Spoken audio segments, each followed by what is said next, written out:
সাকিবের জন্য জাতীয় দলের দরজা খোলা, তবে এ নিয়ে সিদ্ধান্ত নেবে নির্বাচক প্যানেল ও টিম ম্যানেজমেন্ট। জাতীয় দলের ধারাবাহিক ব্যর্থতার আবারও সাকিবকে নিয়ে ধোঁয়াশা বাড়ালো বিসিবি। সাকিবকে কি ফেরানো হবে নাকি এ নিয়ে নিশ্চিত করে উত্তর দেননি বিসিবি পরিচালক ইফতেখার রহমান মিঠু। বিস্তারিত রিপোর্টে। ফ্যালকন অ্যালুমিনিয়াম মাল্টিলেয়ার অ্যানোডাইজড হওয়ায় সম্পূর্ণ scratch proof. Falcon aluminium. Rome যখন পুড়ছিল, নিরো তখন বাঁশি বাজাচ্ছিল। গ্রিক ইতিহাসে বহুল প্রচলিত একটা লাইন অনেকটা বৃহস্পতিবার বাংলাদেশ শ্রীলঙ্কা ম্যাচের সাথে মিলে যায়। ক্যান্ডিতে যখন বাংলাদেশ গো হারা হারছিল, গায়ানায় তখন সাকিব ব্যাটে বলে আলো ছড়াচ্ছিল। অবশ্য নিরোর সাথে সাকিবের তফাৎ আছে, প্রথমজন স্বেচ্ছায় দূরে ছিলেন আর পরের জন বাধ্য হয়ে। তবে সাকিবকে ভুলতে পেরেছে কি বাংলাদেশ? আমি এখনো ওর যে ব্যাটিং দেখেছি দুটো টেস্ট ম্যাচে, আমি রিসেন্টলি এরকম ব্যাটিং ওর দেখিনি।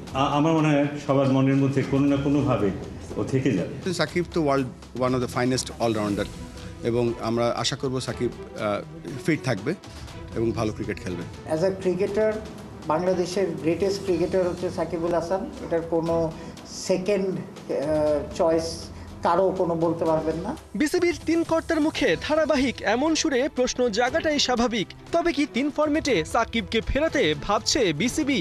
বিশেষ করে south Africa, West Indies, Zimbabwe, শ্রীলঙ্কায় একের পর এক সিরিজ হারে যখন জনপ্রিয়তা হারানোর দ্বারপ্রান্তে বাংলাদেশ ক্রিকেট। এমন প্রশ্নে ইফতেখার রহমান মিঠু বল ঠেলে দিলেন টিম ম্যানেজমেন্টের কোর্টে। অ্যাজ আ ক্রিকেটার বাংলাদেশের গ্রেটেস্ট ক্রিকেটার হচ্ছে সাকিবুল হাসান। এটার কোনো সেকেন্ড চয়েস কারো কোনো বলতে পারবেন না। তো সবসময় ডোর ইজ ওপেন। এখন এটা সিলেক্টর অ্যান্ড টিম ম্যানেজমেন্টের উপরে তারা কি চিন্তা করছে। কিন্তু যেই জিনিসটা এখন হয়েছে, আপনি আগে কিভাবে চলেছে জানি, কিন্তু রাইট নাও কারেন্ট প্রেসিডেন্ট যেটা করেছে, এন্টায়ার দায়িত্ব cricket operation and cricket team management এবং সিলেক্টরদের উপর দেওয়া হয়েছে। এক সাকিবকে হারিয়ে এখন ব্র্যান্ড ভ্যালুর খাদের কিনারায় অবস্থান করছে বিসিবি। জিম্বাবুয়ে সিরিজের মতো আসন্ন পাকিস্তান সিরিজ সম্প্রচারেও ছিল অনিশ্চয়তা। বিসিবি কি আইকন ক্রিকেটারদের অভাবটা টের পাচ্ছে? ডেফিনেটলি এটা তো definitely one of the reason হতে পারে। হ্যাঁ, যে এটা তো বলা যায় না। ফুটবলে ভালো করেছে, ওই যে আপনার কয়দিন আগে অনেকে বলেছে আইকন আছে, সব কিছু। এটা হচ্ছে একটা টোটাল সিনারিওতে আপনি বলতে পারেন যে এই অবস্থায় এটা দোষ স্বীকার করে নিতেই হবে যে আমরা একটু লেট করে ফেলেছি এই এই এই পাকিস্তানের ইয়েতে। জিম্বাবুয়ের সময় সিমিলার অবস্থা ছিল। তো এখন আমার মনে হয় যে আমরা যে প্রসেসে এখন যাচ্ছি, যে অলরেডি নেক্সট মানে অগাস্টে ধরেন, অগাস্ট সেপ্টেম্বরে আমরা করবো কি নেক্সটটা ফর লং টার্ম দিয়ে দেওয়া হবে। গ্লোবাল সুপার লিগে সাকিব যখন মাঠে দাপট দেখাচ্ছেন, তখন প্রথম বাংলাদেশি হিসেবে লর্ডসে আম্পায়ারিং করার কৃতিত্ব দেখাচ্ছেন সৈকত।